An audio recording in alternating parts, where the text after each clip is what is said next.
lembrar da memória do Holocausto, né? Existe o dia chamado Yom HaShoah, é o dia da lembrança dos milhões de judeus vítimas da Shoah, que é o Holocausto, sofrimento, martírio, e que ao mesmo tempo trazem exemplos enormes de heroísmo e resistência do povo de Deus e da promessa de Deus que manteria eles vivos, porque era tão fácil, por mais incrível que pareça, gente, acabar com todos eles. E ninguém comemora o Shoah. A gente olha e imagina que há 80 anos isso aconteceu e que muita gente ficou calada, muita gente não reagiu, muita gente não se posicionou e muita gente não se posiciona até hoje. E isso é uma verdade, né? Então eu creio que eu preciso falar um pouco disso, porque isso faz parte da guerra espiritual. Enquanto o corpo da igreja não estiver posicionado realmente, lembrando assim, imagina se ontem todo o corpo da igreja celebrasse, lembrasse, pedisse perdão e chorasse pelo que aconteceu. Aconteceu ao povo judeu, aos irmãos do nosso Senhor Yeshua, tudo. Eu creio que teria uma força espiritual tão grande na Terra que eu acho que esse dia vai ser o dia da plenitude. Quando essa dor que tem neles, que virou força, não vitimismo, se transformar no corpo da igreja, uma força de olhar o que aconteceu com eles pode acontecer conosco se a gente não se posicionar. Eu acho que o inimigo roubou isso. E a gente tem vindo falar disso no Livra-nos do Mal, e eu quero que o Senhor livra e perdoa. Eu falo o nome do corpo da igreja, perdoa. Pedimos perdão pelas vezes que nós simplesmente não lembramos, não nos posicionamos como Daniel, olha o que nós fizemos. E isso é séculos após de séculos. Agora, eu acho que a função do trabalho profético é lutar contra o antissemitismo e lutar contra o antisionismo bíblico. E eu quero começar com isso dizendo que isso é algo que vai fazer diferença de verdade nesses dias e é uma maneira de estar perto do Senhor. Eu estava contando antes de cair a transmissão, para quem está assistindo agora, bom dia, boa tarde, espero que vocês estejam bem, sobre uma visita de um rabino a Auschwitz. E ele ficou completamente transtornado. Ele começa a perguntar assim, Deus, aonde você estava? Quem vai a Auschwitz é um campo de concentração. Fica absolutamente paralisado, imaginando, porque é contado quantas maldades aconteceram, para simplesmente lembrar que isso aconteceu. E um dia, eu creio que a igreja ela vai se posicionar de verdade mesmo. Eu não digo toda, vai ser um pequeno grupo de remanescentes que vão dar os braços e vão proteger Israel. Assim como eu creio que no mundo árabe, muitos vão se levantar como Ismael, convertidos ao Deus de Abraão, Isaque e Jacó, e vão levantar Israel. E eles são remanescentes da promessa dada ao pai Abraão. Assim como você também é. Você pode falar que é o seu Deus, mas ele é o Deus de Abraão, Isaque e Jacó, que se revelou através de Yeshua, filho de Abraão, filho de Davi. Isso é uma guerra espiritual contínua. Você acha que é só míssil, bomba, dinheiro e etc. Não, é para saber como é que a gente, que é espiritual, vai se posicionar nesse momento. E então esse rabino, ele começa a ver que vem palavras na mente dele dizendo as palavras da Torá, não se deve assassinar, não deve oprimir um estrangeiro. E nessas palavras não saíam da mente dele e de repente ele foi para Gênesis. Eu gosto de falar o Gênesis, ou seja, Bereshit, e ele diz que as palavras que Deus, o Eterno, disse também a Caim quando matou Abel, que é o primeiro assassinato da história da humanidade, que foi feito por inveja e cobiça. Até hoje é a mesma coisa. E ele disse, o sangue do teu irmão está clamando a mim. Eu acho que o inimigo ele começa a reagir, ele tem uma brecha quando Deus fala, assim como Yeshua falou com os seus discípulos, e os seus discípulos os ouviram.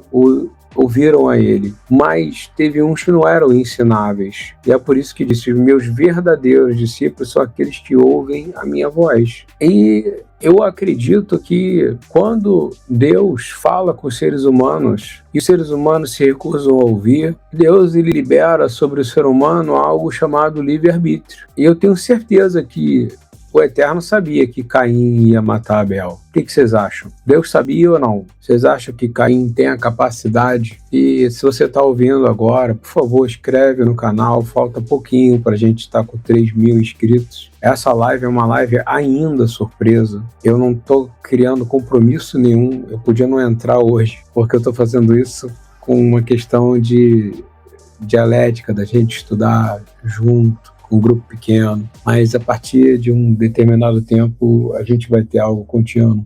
Eu quero fazer uma pergunta: vem cá, Deus, ele foi surpreendido com esse assassinato? Sim ou não? Claro que não. E por ele não ter sido surpreendido, a gente pode dizer por que Deus não deteve Caim. Vocês já pensaram nisso? Por que Deus deteve Caim? Porque ele deu livre-arbítrio, mas também para mostrar que existe uma inclinação maligna no homem e que o mal, uma vez que o nome dessa série é Livra-nos do Mal, é para você entender que tem gente que vive com algumas legalidades abertas. E um dos piores pecados que existe e que abre um portão, não é uma porta, é um portal, é o ciúme e a cobiça. Mas Caim não era ensinável. Eu acho que essa é a coisa mais difícil. Yeshua é um bom pastor, mas para ovelhas ensináveis. E eu, como um pastor, eu sei como é difícil tratar de pessoas que não são ensináveis. Professores que trabalham, seja no sistema público ou privado, sabem como é difícil lidar com pessoas que não são ensináveis. Eu acho que isso é uma característica do mal. Entrar nesses portais de pessoas que não são ensináveis. Ensináveis para aquilo que é certo. Continuando um pouquinho mais sobre isso, então, ele não deteve, porque, de alguma maneira, eu vou mais um pouco à frente. Você acha que Deus sabia que o faraó iria matar crianças hebreias? Sim ou não? Claro que ele sabia. Porque é livre-arbítrio.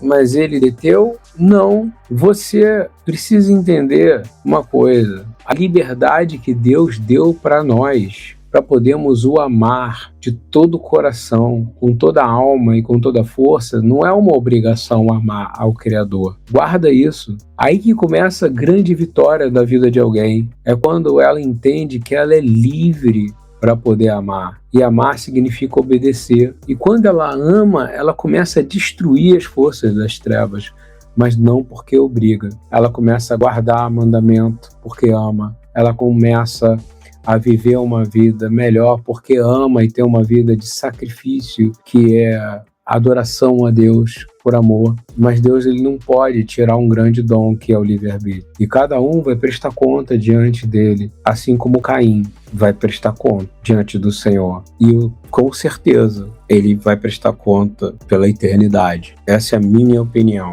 O faraó, igual. Todos os homens que fizeram o mal, igual. Deus deu uma liberdade maravilhosa. Não é só livrar o povo do Egito. A gente fala muito da liberdade que Yeshua deu, mas a liberdade é da capacidade de você poder amar. Me ama, que isso vai ser bom para você. Mas o me ama significa me ouve, me obedece, anda nos meus caminhos. Um dos arquétipos de Yeshua é que ele é o caminho, é que ele é a verdade e que ele é a vida. E eu tenho certeza absoluta que são 3 níveis poderosos. Caminho é onde você deve seguir.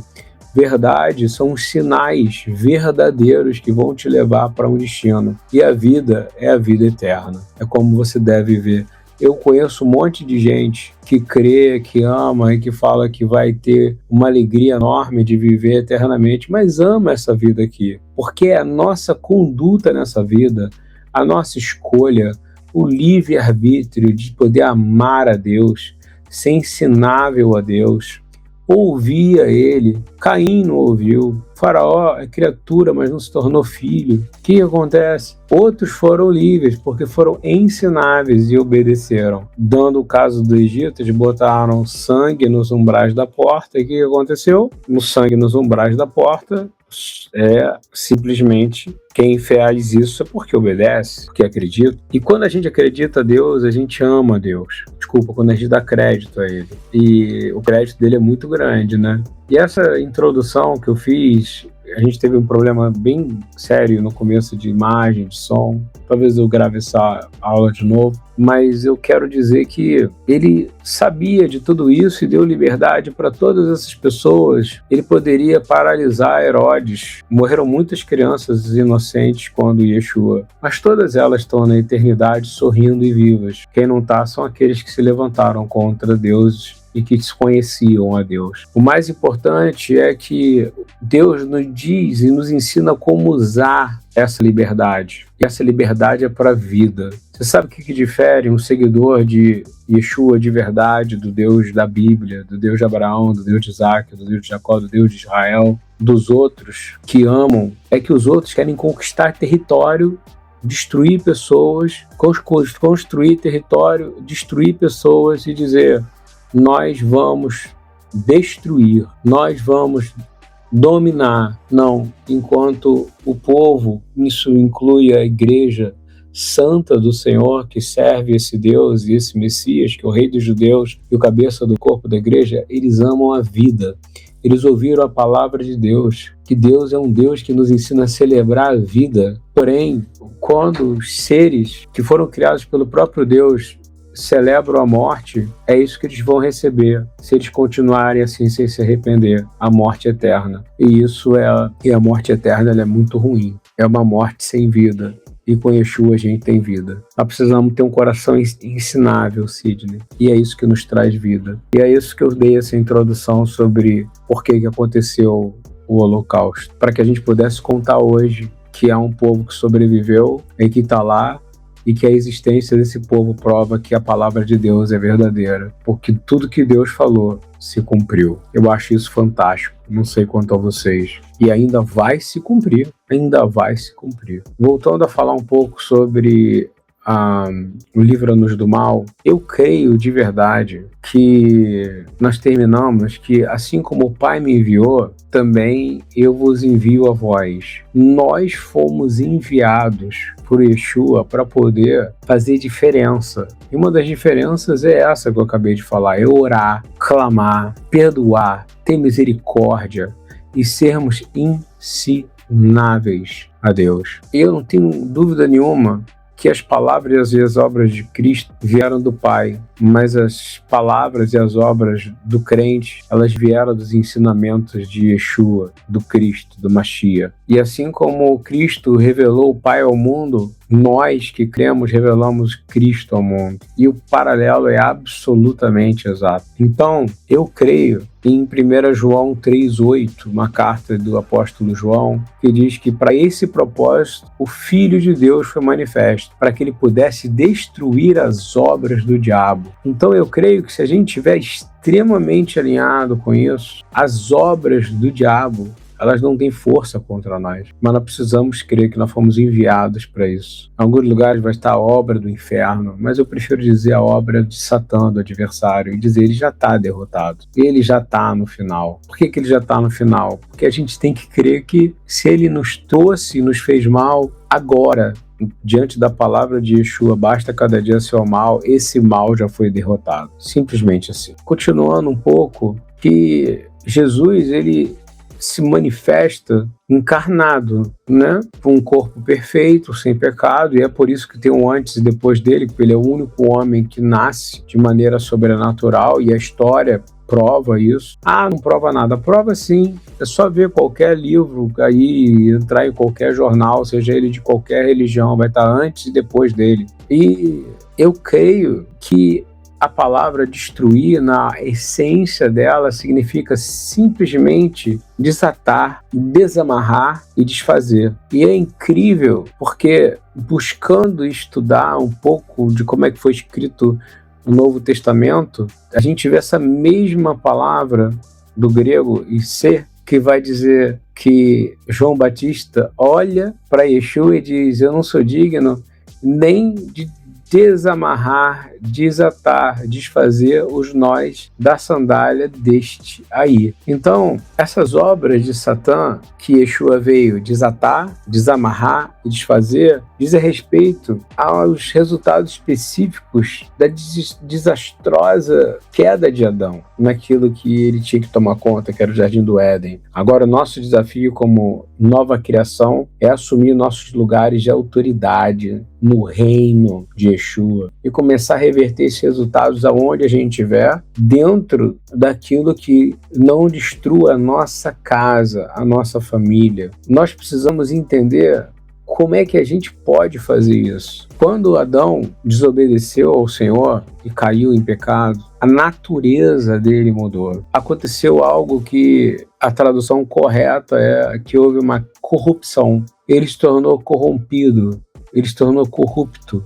E através dele, toda a raça se corrompeu em 2 níveis, espiritual e físico. Estão acompanhando? Espiritual e físico. Se você está ouvindo, curte, se inscreve, vamos chegar a 3.000 nessa semana. Isso tudo aqui, gente, não é improvisado não, isso são estudos, são coisas que eu estou fazendo, mas eu ainda não comecei a anunciar que vai ter as lives. Isso aqui é uma maneira de a gente se encontrar e da gente ouvir aquilo que tem na palavra de Deus e que eu estou sendo usado aqui para poder compartilhar com vocês. Então, quando Adão ele corrompe nos 2 níveis, espiritual e físico, o resultado, todo mundo sabe, palavra número 1, né? O resultado do pecado é a morte. Porém, quando há um outro resultado, que é a morte, a ressurreição do Mashiach, do ungido de Deus, do Cristo, para nós que cremos nisso, é trazida à existência uma nova natureza que reverte, que desfaz a corrupção produzida pela raça caída adâmica. E Paulo vai ensinar isso de uma forma muito poderosa. E vós, vestis de novo homem, né? E vós que está vestido de novo homem, que se renova para o conhecimento segundo a imagem daquele que o criou. Isso é muito bonito. A gente agora vai estar vestido do novo homem. A gente está agora com uma forma absolutamente nova, transformada, que a gente crê, e a gente começa a ter transformação na nossa vida. E como isso é maravilhoso e difícil, porque nós precisamos ser ensináveis primeiro. Indo por um caminho para ir para um final, a gente olha essa batalha espiritual enorme. Então, eu creio que quando eu entendo que eu estou vestido de um novo homem por causa da glória de Yeshua, porque eu também morri com ele, e eu ressuscitei com ele, essa nova natureza em mim, ela começa a estar sendo renovada. É como se fosse continuamente, é um processo contínuo. E quando diz também que nós somos renovados para o conhecimento, também significa reconhecer, no sentido que a gente agora se reconhece nele e começa a reproduzir a imagem poderosa de Cristo em nós. E cada um de nós podemos dizer: eu sou a ressurreição e a vida. Isso muda absolutamente a nossa existência. Várias vezes você está sem vida, mas em Yeshua você tem vida, porque você é ensinável. E seus ouvidos não vão mais ouvir as palavras desse mundo que querem te afastar e querem te levar para um lugar espirituais parecidos com Auschwitz. Nós não somos como Caim, nós não somos como Faraó, nós não somos como esses outros homens, nós não somos como Herodes. Eu creio que em Yeshua nós estamos vestidos com vestes de glória. Eu vou para um fim aqui para nós, que essa nova criação ela é trazida de volta de acordo com a imagem daquele que nos criou. E a gente sabe que tudo foi feito por ele, para ele. E em Yeshua, em Cristo, essa renovação é a primeira maneira pela qual essa nova criação começa a reverter o resultado da queda e atinge com um grande golpe o nosso maior inimigo, o adversário, que age em nossas brechas legais.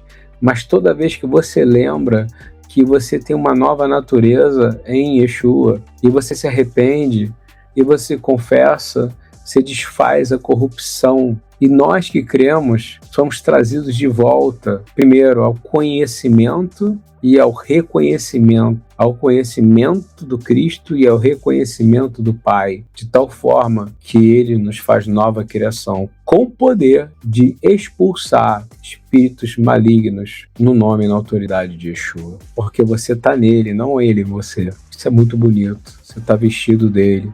Você lembra daquela mulher que tinha gasto tudo que ela tinha, ela só tocou nele? Imagina agora você tem a imagem dele em você. Você nem sabe como ele é, mas sabe que ele é poderoso para fazer infinitamente mais. Isso é o Tikkun Adam, é uma restauração completa de quem nós somos nele. Então, para que não aconteça um Auschwitz na sua vida, para que você viva uma vida entendendo e lembrando que você seja ensinável. Deus deu uma opção para você amar Ele com liberdade. E a maior liberdade que você tem é amar mais a Deus de todo o coração, com toda a tua alma e com tua força, do que você ama qualquer outra coisa. Eu acho que é por aí que vai dando certo, que a gente se torna obediente. E lá na criação, nesses 5 minutos que eu tenho, Deus não determina o Shabat até que ele tivesse produzido algo que ele diz: foi feito a minha imagem e semelhança. E ele deu o 7º dia, porque no 6º dia ele tinha trazido a luz a uma criação que era a reprodução da própria imagem dele, o homem, a coroa da criação. Porém, Adão, que é a representação da queda, ele não conseguiu, então ele é chamado de o primeiro Adão. E a gente não precisa voltar, né? Primeiro assassinato, a partir daí a corrupção da humanidade. Nós estamos vestidos em Jesus, em Cristo, com roupas incorruptíveis. E nós estamos, lembra? Adão, aonde você está? Escondido, a gente não está com o rosto escondido, a gente está dizendo: Deus, estou aqui, conserta a gente. Nessa nova criação, Deus não descansará. Presta atenção, Deus não descansa. Já ouviu falar isso? Quem me guarda não dorme. E ele fez algo maravilhoso. Ele envia o seu filho para reproduzir sua própria imagem e semelhança aqui na Terra, um Deus encarnado, para que a gente possa ter um modelo e dizer: dá certo, a gente consegue. E eu termino com 2 Pedro 1, de 2 a 4. É uma longa frase que contém um monte de coisas que são poderosas, e a gente vai acabar amanhã, talvez eu regrave essa aula inteira, porque deu atraso, ou se tiver bem, vocês falam, pode deixar aí que amanhã o pessoal vai gostar, né? Mas eu não estou muito preocupado com quem vai ver, preocupado com o que eu estou recebendo agora, de verdade, e com vocês estão recebendo. Olha só que coisa incrível, em 2 Pedro, ela diz assim, 2 Pedro 1, de 2 a 4. Graça e paz vos sejam multiplicadas pelo conhecimento de Deus e de Yeshua, Adoneino, Jesus Cristo, o nosso Senhor, visto como o seu divino poder nos deu tudo o que diz respeito à vida e piedade, pelo conhecimento daquele que nos chamou pela sua glória e virtude, pelas quais ele nos tem dado grandíssimas e preciosas promessas, para que por elas fiqueis participantes da natureza divina, havendo escapado da corrupção que pela concupiscência há no mundo. Presta atenção, tudo vem através do conhecimento, ou melhor, do reconhecimento, do conhecimento de Deus através, e a gente olhar no espelho e não nos ver, mas ver a Yeshua, e nos tornarmos absolutamente ensináveis. Amanhã a gente continua. Pai, muito obrigado por esse momento agora aqui, que a gente seja verdadeiramente ensinável, que a gente tenha uma capacidade de andar debaixo dos seus caminhos. Tem dias que são mais difíceis do que outros. Generate by AI.